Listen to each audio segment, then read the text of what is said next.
या मालिकेच्या आजच्या भागात आपण पाहणार आहोत ऋषी कमळीचा हात हातात घेतो आणि सरळ तिला घेऊन प्रिन्सिपल सरांच्या केबिनकडे जाण्यासाठी निघतो आणि त्यावेळी कॉलेजमधील सगळे विद्यार्थी आश्चर्याने त्या दोघांकडे पाहत असतात आणि त्यानंतर अनिका त्या दोघांच्या समोर येते। जेव्हा ती पाहते की ऋषीने कमळीचा हात पकडला आहे तेव्हा ती खूपच चिडते आणि रागात त्या दोघांकडे पाहू लागते, पण ऋषी सरळ तिला धक्का देत बाजूला करतो आणि कमळीला घेऊन आतमध्ये जातो। त्यामुळे अनिका चिडते आणि तिथे असणारा लॅपटॉपच फोडून फेकून देते।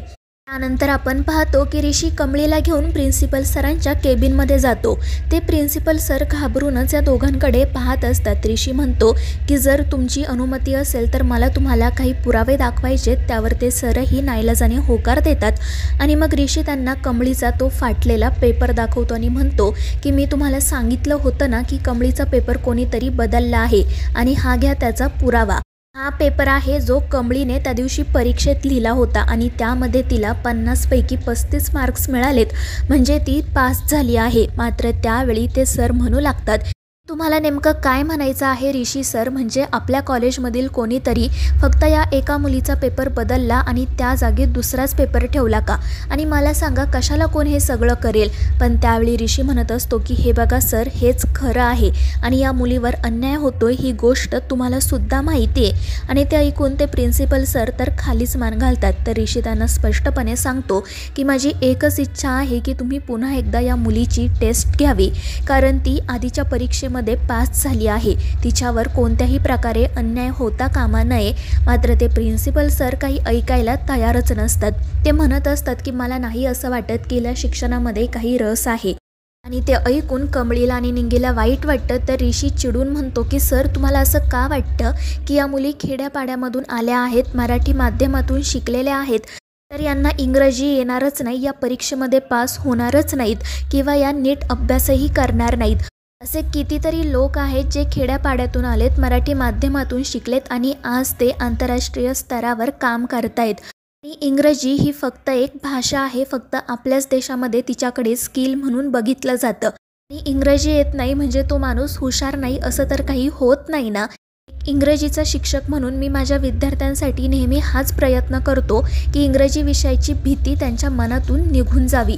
आणि माझा हा प्रयत्न यशस्वीसुद्धा ठरतोय, कारण तुम्हीच बघा, कमळीला या परीक्षेमध्ये 50 पैकी 35 मार्क्स मिळाले आहेत। आणि ते ऐकून मग प्रिन्सिपल सरांना काय बोलावं हे कळत नाही। ते ऋषीला म्हणत असतात की मला थोडा वेळ द्या, काय निर्णय घ्यायचा ते मी तुम्हाला काही वेळानंतर सांगतो। पण त्यावेळी ऋषी म्हणतो की हे बघा सर, मी तुम्हाला वेळ देऊ शकत नाही, कारण वेळ खूपच अमूल्य आहे आणि तुम्ही मी दिलेल्या वेळात काय करणार, कोणाला कॉल करणार ते मला आधीच माहिती आहे। त्यामुळे तुम्ही आता उगाच वेळ वाया घालवू नका, कमळीची एक्झाम घ्या आणि तुम्हीच म्हणता ना की आपल्या कॉलेजचा कारभार ट्रान्सपरंट आहे, मग आज ते तुम्ही सिद्ध करा। आणि ते ऐकून मग त्या प्रिन्सिपल सरांचाही नाईलाज होतो। ते ऋषीला म्हणतात की ठीक आहे, मी या मुलीची पुन्हा एकदा एक्झाम घ्यायला तयार आहे, पण त्यासाठी माझी एक अट आहे। आता एक्झाम ही 50 नाही तर 100 मार्कांची असेल आणि त्यामध्ये या मुलीला फर्स्ट क्लास मिळवून पास व्हावं लागेल, कारण तुम्हाला असं वाटतं ना की ही खूप हुशार आहे। जर ही या परीक्षेमध्ये फर्स्ट क्लास मिळवून पास झाली तरच या कॉलेजमध्ये राहू शकते। आणि त्यांचं असं बोलणं ऐकून ऋषीला तर धक्काच बसतो। तर दुसरीकडे आपण पाहतो की राजन त्या कुर्नेला विचारत असतो की अरे, त्या आबांच्या जमिनीचं काय झालं, तू त्यांच्यासोबत बोलला की नाही? आणि त्यावेळी कुर्ने हसतच सांगतो की अहो सर, ते आबा कधीच ढगात गेले, आता त्यांच्या घरी फक्त त्यांची मुलगी सरू असते, तीच सगळा कारभार पाहते। मी तिच्याशी बोलायला गेलो होतो, पण त्या बाईने सगळा गाव गोळा केला आणि माझ्या मागे लाकूड घेऊन लागली। आणि ते ऐकून राजन म्हणतो की ठीक आहे, मग आता मी एकदा त्यांच्यासोबत जाऊन बोलतो, त्यांची नेमकी काय अडचण आहे हे त्यांना विचारतो आणि मग तो सरूच्या घरी जाण्यासाठी निघतो। तर इकडे सरू देवीचे आभार मानत असते। राजन अजूनही आपल्याला विसरलेला नाहीये, त्याचं अजूनही आपल्यावर तितकंच प्रेम आहे, या गोष्टीचा तिला अतोनात आनंद झालेला असतो। ती म्हणत असते की देवी आई, जर यांना कळलं की मी आणि कमळी जिवंत आहे हे काय करतील ग? तर दुसरीकडे ऋषी त्या सरांना म्हणत असतो की हे बघा, हे अतिशय चुकीचं आहे. तुम्ही कमळीची अशी अचानक 100 मार्कांची परीक्षा नाही घेऊ शकत. मात्र ते प्रिन्सिपल सर काही ऐकायला तयारच नसतात आणि त्यावेळी कमळी म्हणते की ठीक आहे, मला मान्य आहे, मी 100 मार्कांची परीक्षा द्यायला तयार आहे. पण ऋषी तिला समजावतो की कमळी, हे बघ, हे खूप अवघड चॅलेंज आहे. पण कमळी म्हणते की सर, तुम्ही काळजी करू नका, आपण साधं सरळ काही करतच नाही. जर मला या कॉलेजमध्ये राहायचं असेल तर मला ही परीक्षा द्यावीच लागेल आणि मी चांगला अभ्यास करेल, फर्स्ट क्लास मिळवून पासही होईल. आता कोणाला किती ताकद लावायची आहे तितकी त्याने लावावी आणि मला नापास करूनच दाखवावं. आणि कमळीचं ते बोलणं ऐकून ऋषी कौतुकानेच तिच्याकडे बघू लागतो. तर प्रिन्सिपल सरही म्हणतात की ठीक आहे, मग उद्याच तुझी परीक्षा होईल. तर दुसरीकडे आपण पाहतो की राजन आणि कुरणे सरूच्या घरी आलेले असतात. तो कुरणे आतमध्ये जातो आणि सरूला सांगतो की सरूताई, जरा बाहेर या, मुंबईवरून आमचे साहेब आलेत, त्यांना तुमच्याशी बोलायचं आहे. त्यामुळे सरू बाहेर जाण्यासाठी निघते. पण तितक्यात तिच्या लक्षात येतं की बाहेर जो उभा आहे तो राजन आहे. त्यामुळे ती खूप घाबरते आणि मग आवाज बदलत म्हणते की तुम्हाला जे काही बोलायचं आहे ते बोला, मी काही बाहेर येणार नाही. आणि त्यामुळे राजन म्हणतो की ठीक आहे. आणि मग तो सरूला सांगू लागतो की हे बघा, आम्हाला या गावामध्ये एक रिसॉर्ट बांधायचं आहे आणि त्यासाठी ना तुमची जमीन खूप महत्त्वाची आहे. कुरनेंचं तुमच्या वडिलांसोबत बोलणं झालं होतं, पण त्यांनी नकार दिला असं मला कळलं आणि म्हणूनच मी तुमच्यासोबत बोलायला आलो आहे. हे बघा, तुम्हाला जर त्या जमिनीच्या बदल्यात दुसरीकडे कुठे जमीन हवी असेल ना, तर तसं तुम्ही सांगू शकता. तुम्हाला योग्य तो मोबदलाही दिला जाईल, फक्त नकार देऊ नका. पण त्यावेळी सरू आवाज बदलून म्हणते की माफ करा, पण मला ती जमीन विकता येणार नाही. आणि ते ऐकून राजन विचारतो, पण काय प्रॉब्लेम आहे? जर काही अडचण असेल तर तुम्ही सांगू शकता, आपण त्यातून काहीतरी मार्ग काढूयात. आणि त्यावेळी सरू म्हणू लागते की हे बघा साहेब, ती जमीन माझ्या वडिलांची शेवटची आठवण आहे. माणूस गेला तरी त्याची आठवण नेहमी आपल्या मनामध्ये राहतेच ना. तुमच्या आयुष्यात सुद्धा असं कोणीतरी असेलच ना की त्याची आठवण तुमच्या मनाच्या हळव्या कोपऱ्यात आहे.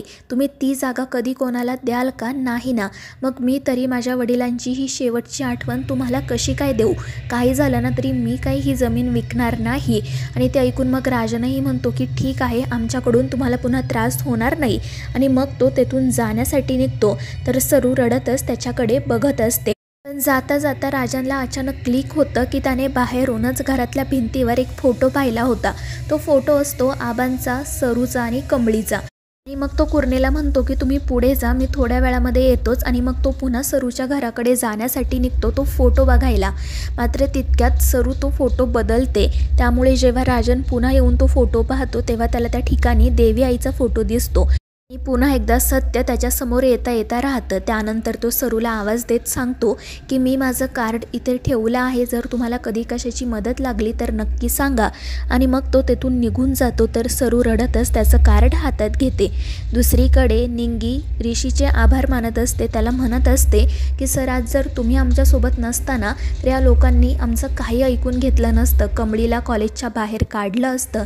तर ऋषी म्हणतो, पण निंगी, आता आपल्यासमोरची अडचण अजून वाढली आहे, कारण उद्याच परीक्षा आहे आणि ती सुद्धा 100 मार्काची. आता कमळीला खूप अभ्यास करावा लागेल. आणि त्यावेळी तो कमळीला विचारतो की काय झालं, तू अशी का शांत आहे? तर कमळी म्हणत असते की सर, आता मी नेमका कोणकोणत्या विषयांचा अभ्यास करू आणि कसा करू तेच मला कळत नाही आहे, कारण माझ्याकडं पुस्तकं देखील नाही आहेत. आणि ते ऐकून ऋषी म्हणतो की काळजी करू नको, पुस्तकांची सोय मी करतो, मी लायब्ररियनसोबत बोलतो, तो तुला सगळी पुस्तकं प्रोव्हाइड करेल. आणि हे ऐकून कमळीला आणि निंगीला खूप आनंद होतो. दुसरीकडे ते प्रिन्सिपल सर रागिनीला कॉल करतात आणि तिला घडलेला सगळा प्रकार सांगतात. त्यामुळे रागिनी आणि कामिनी तर खूपच चिडतात. मग कामिनी त्या प्रिन्सिपल सरांना म्हणते की हे बघा, तसंही त्या मुलीला इंग्लिश काही जास्त येत नाही, त्यामुळे उद्याचा पेपर खूप अवघड काढा. काही झालं तरी ती कमळी पास होता कामा नये. आणि जर तसं नाही ना घडलं तर मग तुम्हाला प्रिन्सिपलच्या पदावरून काढून टाकावं लागेल, एवढं लक्षात ठेवा. आणि हे ऐकून ते प्रिन्सिपल सर घाबरून म्हणतात की काळजी करू नका, तुम्ही सांगितल्याप्रमाणे सगळं होईल. त्यानंतर ती रागिनी म्हणू लागते की आई, मला ना आपल्या अनिकाची खूप काळजी वाटते. हे सगळं तिच्या समोर घडलं असेल, आता ती खूप चिडचिड करेल. पण ती कामिनी निर्लज्जपणे हसत म्हणते की तू काही काळजी करू नको, आपली अनिका माझ्या हाताखाली तयार होते. जे आपल्याला जमणार नाही ना ते ती करून दाखवेल. आता तू बघच ती त्या कमळीच्या वाटेमध्ये कशा अडचणी निर्माण करते येते. आणि हे ऐकून रागिनीसुद्धा खुश होते. दुसरीकडे ऋषी कमळीला आणि निंगीला घेऊन लायब्ररीमध्ये जातो आणि तेथील सरांना सांगतो की या दोघींना जी पुस्तकं हवी आहेत ती पुस्तकं प्रोव्हाइड करा. यांची उद्या एक महत्त्वाची परीक्षा आहे, त्यांना प्लीज कोऑपरेट करा. आणि त्यावर ते सर हो म्हणतात. त्यानंतर ऋषी तेथून निघून जातो.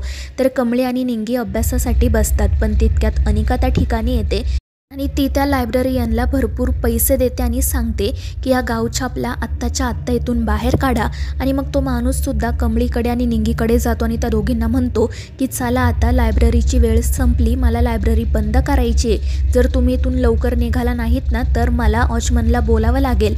आणि ते ऐकून कमळी आणि निंगीला तर भीतीच वाटते आणि मग त्या नाईलाजाने तेथून बाहेर पडतात. पण तितक्यात प्राजक्ता त्या ठिकाणी येते. तिला पाहून या दोघींना थोडंसं आश्चर्यच वाटतं. तर प्राजक्ता हसून म्हणते की अगं काय झालं, मी इथे तुम्हाला भेटण्यासाठीच आले होते, कारण दादाने कमळीसाठी पुस्तकं पाठवली आहेत.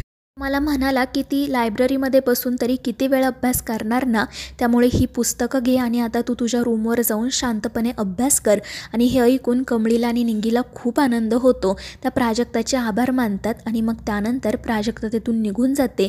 तर निंगी कमळीला म्हणत असते की बघ ऋषी सर पुन्हा एकदा आपल्या मदतीसाठी धावून आले, खरंच ते खूप चांगले आहेत. आणि त्यावर कमळी ही मांडो लावत होकार देते. तर मित्रांनो, या मालिकेच्या पुढील भागांच्या अपडेट्ससाठी आपल्या चॅनेलला सबस्क्राईब करा.